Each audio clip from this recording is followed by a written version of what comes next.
So what's involved with establishing paternity in the state of Michigan where I practice law? What's involved with that? So what does that even mean? So if you're talking about a child that's born out of wedlock, that's the world of paternity and child custody type of cases. So if you're married, you're assumed to have legal rights towards a child. You're assumed to be the father of the child. If you were never married, there's not a thing where you're automatically assumed to be the father. There's not a presumption of paternity, not in the state of Michigan, not in a lot of states. So obviously we know the mom is the mom, but we don't know who the dad is.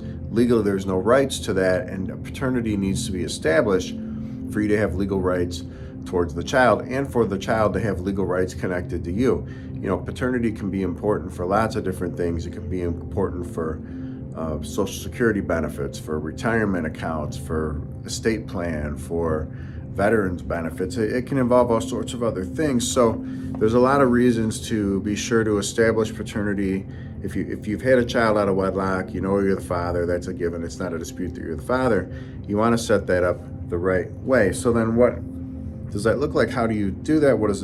How does that all work? Well, I mean, at birth, if you were present at the birth of the child, you would sign what's called an affidavit of parentage. So you sign this document and it gives you the legal rights towards the child. Sort of. It establishes you as being the legal father, the way the state of Michigan does it. However, unfortunately, it also gives the mom 100% of the custody. If you read the document, the affidavit of parentage, if you read this thing, nobody reads these things. It's like a rental car agreement. I don't know, I sign it and I take the car. So kind of the same thing with an affidavit of parentage. You're not going to really read it and study it. Even if you did, you can't change what it says. It's just this legal document that you sign that establishes you as the father, gets you on the birth certificate, but really all it does is establish your right to pay child support when you think about it. I mean, that's really what it's doing. The mom has 100% of the custody rights at that point. Mom has legal custody, mom has physical custody, meaning mom has total control over this child. That's how state law works with an affidavit of parentage, with you being put on the birth certificate. Now the mom has all the rights. She has legal rights, meaning she has decision-making authority on things like religion or medical decisions or any sort of important decisions in their lives are totally up to mom. It also means mom has physical custody, meaning mom has possession of the child's with her.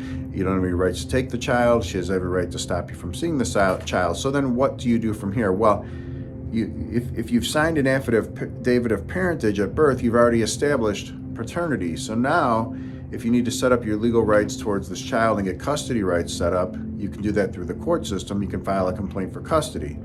That can be done. There's not a form that I can tell you to go do. It's one of these places where it's kind of tough to be doing all this without a lawyer. But basically what we would do on your behalf is we file a custody case through the county where the child is residing.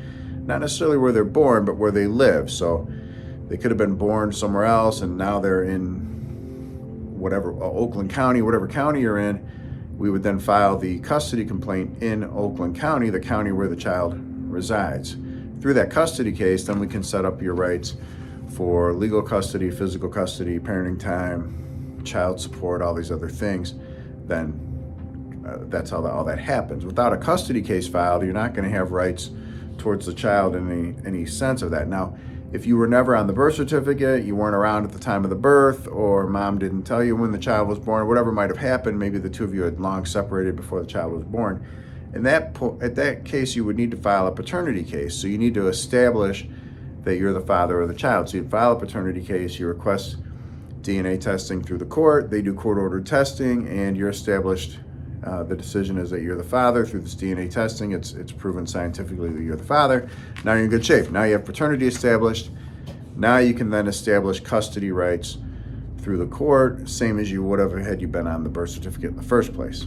So you can do all that. So you can file a paternity case if it was never established that you're the father, if you're not on a legal document that says you're the father.